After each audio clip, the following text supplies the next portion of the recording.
Dança no culto e ministério de dança. O que a Bíblia diz a respeito deste assunto? Esse é o tema do vídeo de hoje. Vamos lá. Em primeiro lugar, eu e você devemos lembrar o seguinte: o que é o culto? O culto é a reunião solene do povo de Deus congregado para adorar o seu Criador. Não tire em nenhum momento da sua memória aquela passagem do Antigo Testamento onde a Escritura vai afirmar que o nosso Deus ele é fogo consumidor. Então eu e você devemos nos apresentar de forma santa e da forma com que Ele ordena. Lembre-se que o culto ele não deve sair da mente criativa de um pastor, ele não deve sair da preferência dos irmãos da congregação, ele não deve sair pela opinião da esposa do pastor, mas deve sair exclusivamente da Escritura. Então, antes de acrescentarmos elementos ao culto, nós devemos sempre nos perguntar: a Bíblia diz o que a respeito disso? Há outros exemplos na Escritura que demonstram que o povo de Deus o adorava exatamente desta forma ao qual nós estamos fazendo, ou nós somos os únicos que acabamos de inventar isso, ou estamos sendo pragmáticos, copiando outras igrejas que fazem a mesma coisa. Algumas igrejas seguem o que nós chamamos de princípio normativo de culto. O princípio normativo é o seguinte: se a Escritura não proíbe algo de forma explícita, então não há problema, então pode. Por exemplo, a Escritura não proíbe de forma explícita fumacinhas no meio do culto, né, com aquelas máquinas de estrobo, onde você entra e aquela fumaça está representando a Shekinah de Deus, você passa ali e não enxerga ninguém. A Escritura diz: não terás fumacinha no culto, então qual o problema em colocarmos? A Escritura também não vai proibir de forma enfática teatro, talvez para induzir a emoção das pessoas. E se a Escritura não diz não teatrarás, qual o problema em se fazer? A Escritura, todavia, também não proíbe o ministério, né? Balança bandeira, aqueles monte de bandeira no culto, as irmãs dançando, virando um duplo twist carpado. Não há um mandamento explícito para isso. Então, o princípio normativo de culto vai dizer: se a Escritura não diz que não, então pode. Então, partindo deste princípio, o que nos impede de fazermos um coral dos Yorkshires de Jeová, um coral bom para cachorro? A Escritura não proíbe explicitamente isso. E qual o problema de praticarmos MMA gospel? Eu falo porque isso eu já vi. Não, obviamente, na hora do culto, né? Mas ali antes do culto. Porrada, literalmente, antes de começar o culto. Abre só um parênteses. Eu fico imaginando como que seria a oração dessas pessoas antes de lutar. Você imagina o irmão ali, né, orando. Oh Deus, dá-me graça. Enche-me da força de sanção para que apenas numa queixada de jumento eu destrua esse filisteu incircunciso do meu adversário. Ou, por exemplo, vamos colocar que os dois sejam cristãos. O irmão está lá orando: ó Deus, que eu possa nessa noite, pela tua força, pela força do Senhor, fazer com que esse irmão precioso tenha um encontro contigo hoje, assim que eu der um murro no meio do queixo dele. Não tem lógica, não tem lógica. Outra aberração que eu já vi: pastor descendo de tirolesa e parando no culto. Ora, se não há nenhum mandamento dizendo que não descerás de tirolesa para começar o culto, qual o problema em se fazer isso, criatura? Você pensa que apenas essas aberrações? São inúmeras. Depois posta aqui no comentário as que você já viu.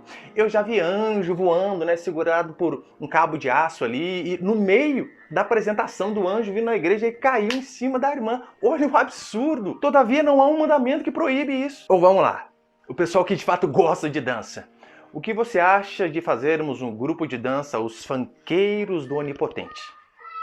Aqueles irmãos fazendo passinho ali, aquelas meninas dançando. Eu acho que não seria tão viável, né? Tem até um videozinho, eu acho, pedi para o meu filho colocar aqui. Aqueles pessoal ali fazendo o passinho de Jesus, meu irmão. Isso aí eu acho que não dá para aceitar, né? Mas se percebe? Não há um mandamento explícito dizendo não farás. Então, o princípio normativo de culto ele pode abranger muitas coisas.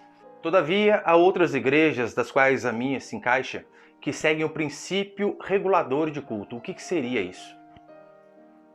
Se estiver ouvindo algum barulhinho de chuva, começou a chover na hora que eu estou gravando esse vídeo aqui, tá bom? Volta pra cá.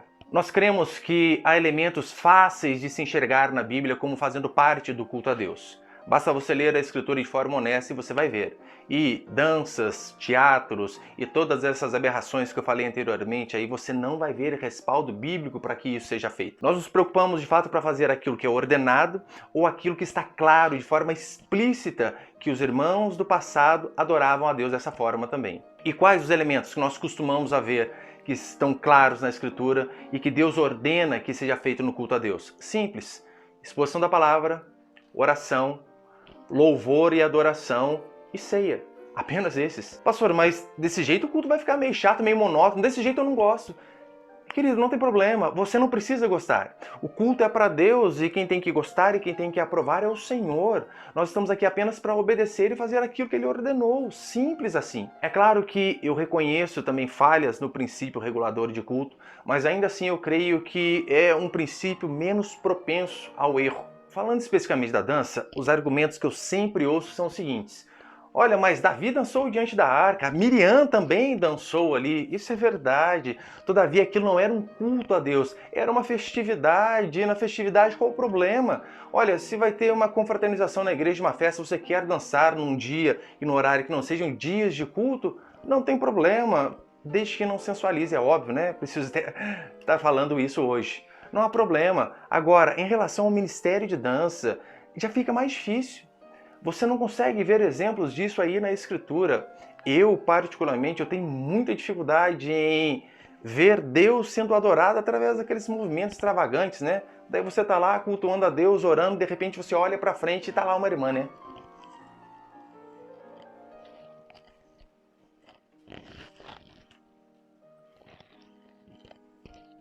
Gente, quem consegue ser adorado desse jeito? É mais fácil tirar a concentração ali. Eu sei que talvez você possa estar rindo agora, né? Mas é isso que acontece na igreja também. Como as pessoas que estão adorando a Deus vão, de fato, cultuar a Deus e adorar o Senhor na beleza da sua santidade, adorar o Senhor com temor e tremor, com aquelas meninas fazendo um duplo twist carpado ali, aqueles passos meio doidos. É muito difícil, você não vê base bíblica para isso. Você não vê os sacerdotes e os levitas no Antigo Testamento fazendo revezamento de turno para dançar no dia do culto. Não tem. E eu te pergunto, se você quer tanto dançar para Deus, por que tem que ser no dia de culto e ali na frente para que todos possam te ver? Por que você não faz como a oração que a Escritura vai dizer para mim e para você? Olha, aquele que for orar, ora no seu quarto em secreto e Deus vai ouvir a sua oração. Qual o motivo de você querer dançar para que as pessoas te vejam e não querer dançar lá no seu quarto? Na maioria das vezes, há esse sentimento sim, né, de querer expor aquilo que a gente sabe, de que as pessoas nos notem, de que as pessoas nos vejam. Isso não condiz com a palavra do Senhor. Convém que Deus cresça, que eu e você venhamos a diminuir. Estou com isso desestimulando a arte de forma alguma. A arte é algo fascinante, a arte é algo belo, é algo divino, literalmente. Só que não é tudo aquilo que a gente gosta que a gente deve aplicar no culto, né? Colocar como elemento de culto. Veja bem, eu particularmente sou adepto a práticas esportivas, eu pratico jiu-jitsu já há alguns anos, por mais que dê uma paradinha ou outra, mas eu pratico jiu-jitsu. Não é porque eu gosto disso que eu vou levar um tatame para o culto e vou de kimono. Ah, mas eu gosto, só que eu devo sempre lembrar, o culto não é para mim, o culto não é para você, o culto é para Deus. E se o culto é para Deus, Deus deve ser adorado da forma com que Ele ordena, e não ao nosso bel prazer. O que você achou desse vídeo? Deixa aqui nos comentários abaixo o que você achou, se você concorda, se você discorda, se você tem outro ponto de vista. Não esqueça de deixar aquele like e principalmente compartilha, se você não é inscrito, se inscreve e se tiver sugestões também, põe aqui embaixo o que você queria ver nos próximos vídeos. E assim puder a gente vai estar gravando, tá bom? Deus te abençoe.